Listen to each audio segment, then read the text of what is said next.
Yo, what is going on? We are here with a best settings video, and today we're going to give you all of the settings that I found to be the best, especially on PC or console, because we are going to be giving you controller settings as well as graphic settings for PC. And I am also going to give you the old way that I played on controller, because currently, as of right now, for the last few months, I have been playing on the dual edge PS5 controller that has two back buttons. I used my left one for sliding and I used the right one for jumping. But before that, I was always the default controller. I never used any type of paddles or anything like that, so I am going to give you the settings that are the best for people that don't have paddles as well. And we are going to start out with that first with the controllers, because the majority of people are probably not using any type of paddles. And what I used to use was called like a stick and move tactical hybrid.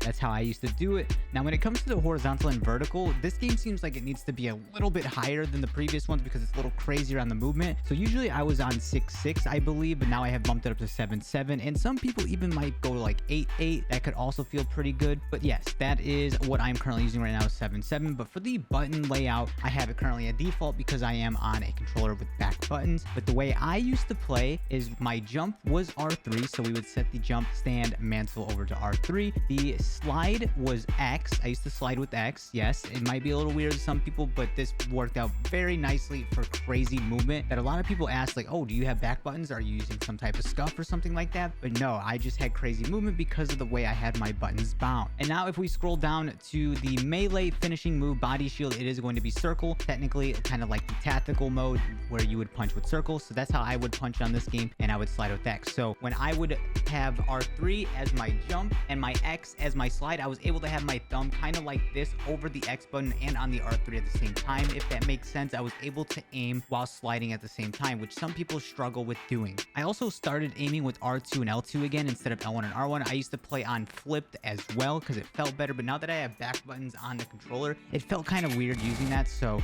but if we're going to talk about my best original settings, I am going to switch this to R1 and I am going to switch this one to L1. So now we fire with R1, we aim down with L1, we throw equipment with R2, and we use tactical equipment with L2. So the lethal is R2 obviously, and L2 is the like stun grenades and stuff. These are all of my mapped buttons. If you'd like to copy any of this for a default controller, definitely do so. It might take some time to get used to because it is a bit different. Obviously, for the next controller setting, it is a given. Some people may not know this, but if you are living under a rock, turn off controller vibration. It may feel good or immersive on like story mode games, but if you're going to play competitively at the highest level or try to play a little bit better, that controller vibration, even if it may not be a lot, is causing your aim to be a little bit off. When you turn it off, it's going to be a lot better. It may feel weird at first if you're used to vibration, but this is good to have off. Trigger effects, obviously another immersive thing. Keep this off if you do use a PlayStation controller.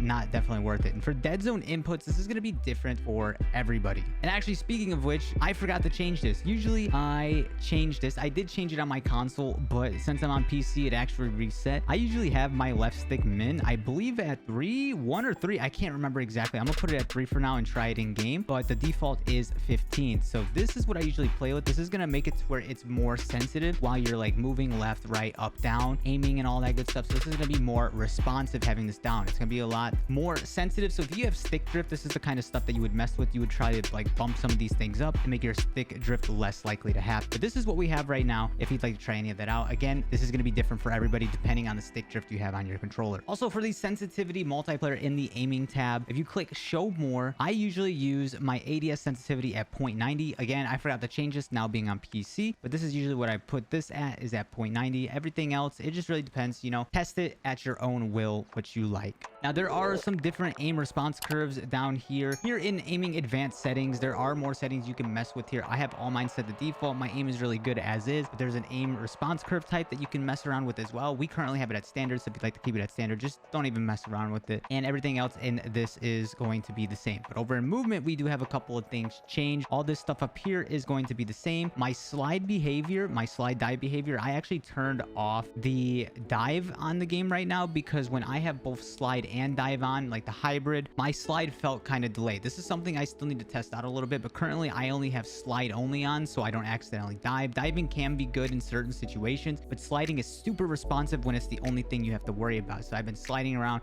having some crazy movement with this new Omni movement, and that's what I've been using. Everything else I believe I have as the same. I didn't change any of this stuff. Of course, you can change at your own will. Over in combat, all this stuff is also going to be the same, I believe, except for one thing. I gotta find it. Here in combat advanced settings, this one thing that I changed, usually really good for Warzone, is the interact reload behavior. This is going to prioritize interact, which is a great thing in Warzone if you play Warzone, because you're picking up a lot of different things. This is also something that I've used in multiplayer. I accidentally pick up weapons. You might see some of my videos or streams and I'm accidentally picking up people's guns. It's because I'm not fully used to this yet, but this is a really good thing to have, especially in some crazy scenarios. When you run out of ammo, you want to pick up a gun on the ground right away and you get right back into that gunfight. This can help in those type of situations. Everything else is all same here, and that is going to do it for the controller settings. And obviously for the controller settings with paddles on the back, I have all of my settings on controller here as default. So I would switch this back to default. I don't keep any of these settings remapped at all because I use the back button. So everything is good to go on default setting. Now that we are done with the controller settings for both default players and people with paddles, we're going to go over to the graphics. And I did take some of these graphics off of some other people, some people that are really good with computers, TechWiz, and these are the best settings that you can have on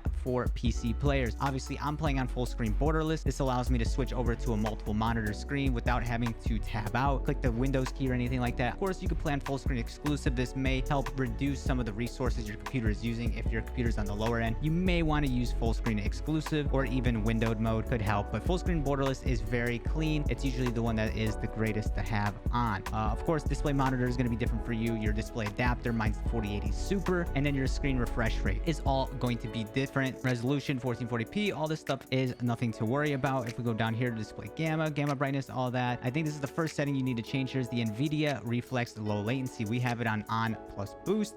This is good for NVIDIA graphics cards, of course. And eco mode preset is going to be on custom, so we can do a bunch of different things here. VSync off on gameplay and menus, so it doesn't lock our frame rate to our monitor. This could be good if you don't want any type of screen tearing. If you are noticing screen tearing, you may want to keep these on so that doesn't happen. Our custom frame rate I do have on custom, of course. I have mine currently set to 240, so my GPU isn't running on the hotter end for no reason. Since I don't even actually have a 240 hertz monitor, this is kind of useless anyways. I should technically set it to 165, or I guess 120. For some reason my monitor is stuck on 120 frames. I don't know why at the moment that it is, but my monitor should be 165 hertz, but eventually I am going to be upgrading my monitor to fix that. If you notice your GPU temps are very high on your menu screens, definitely just keep this at 60. You're not really doing a lot on this screen anyways. The menu where you're making class setups and stuff, it's just super clean to have it at 120, and that's why I have it as that. Autofocus, keep 30. Reduce menu render resolution, native. Pause game rendering off 10 minutes. Reduce quality when this. You can just copy all these other things. Quality, we're going to have custom graphic preset, so we can put on upscaling and sharpening. Now this is kind of a debate which one you should use. A lot of people like the NVIDIA DLSS because it actually does boost your frame rate a lot. Some people say it actually isn't the most competitive one to use. I believe people use this CAS one for that, but your FPS is going to be a lot lower. I honestly don't really notice too much of the difference other than my FPS being higher on DLSS. This is the one I use. It's the one I like, and I like seeing higher FPS. It just looks better. So this is the one I have on for me. Then we have this DLSS frame generation off. I tried it. It really literally nothing when it came to the benchmark. So you can have this on, off, depends what you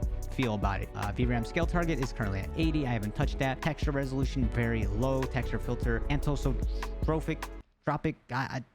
My bad. I don't know how to freak to say that. I said that wrong, definitely. Keep that on normal. Depth of field I have off because we're not trying to get too immersed into our gameplay. We're trying to competitive side of things. Detail quality is going to be lower, so you have good frame rate, very low particle resolution. Bullet impacts we have off. Persistent effects off. Shader quality is low. If you want to have a more immersive experience, you can obviously turn this on a little bit higher and work around with that. On-demand texture streaming is going to be minimal instead of optimized. Local texture streaming quality normal. Shadow quality very low. Screen space shadow we have off. Again, some other things that might add a little extra details to your gaming experience, but if you really want the best possible outcome of you winning a gunfight, these are probably going to be the best settings for you, of course. Occlusion, and screen space lighting off. Screen space reflections off. Static reflections quality low. Tessellation. Am I even saying some of these words right?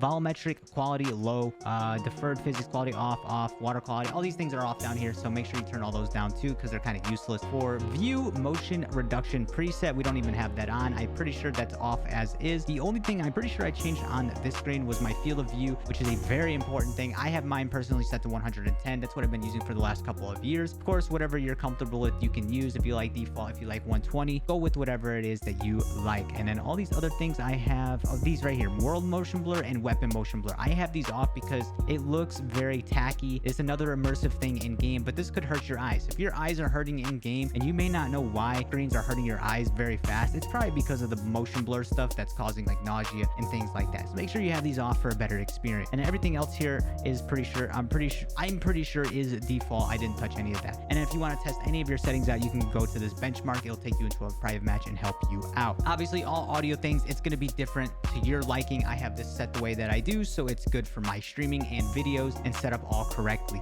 I don't really have anything to show you here that is going to be the same for you. Now in interface, I have a couple of things on when it comes to PC. In console, I don't know if you can do some of these things, but I have my FPS counter on and my latency just to know how much ping I am getting in game and to know that my FPS is good. Some other people may have a couple of other things on, such as some graphics card things so you can see your temperatures to make sure they're good, CPU stuff, clocking speeds. There's a lot of different things you can test out here. I only have 2 things on my screen, so I don't have too many things going on up there. And that, ladies and gentlemen, is going to do it for my settings video. Hopefully you do enjoy, and let me know if that does boost your FPS or if you try out my default controller settings over the next couple of weeks. If you get better at it, let me know. Thank you so much for watching today, and I'll see you guys in the next one.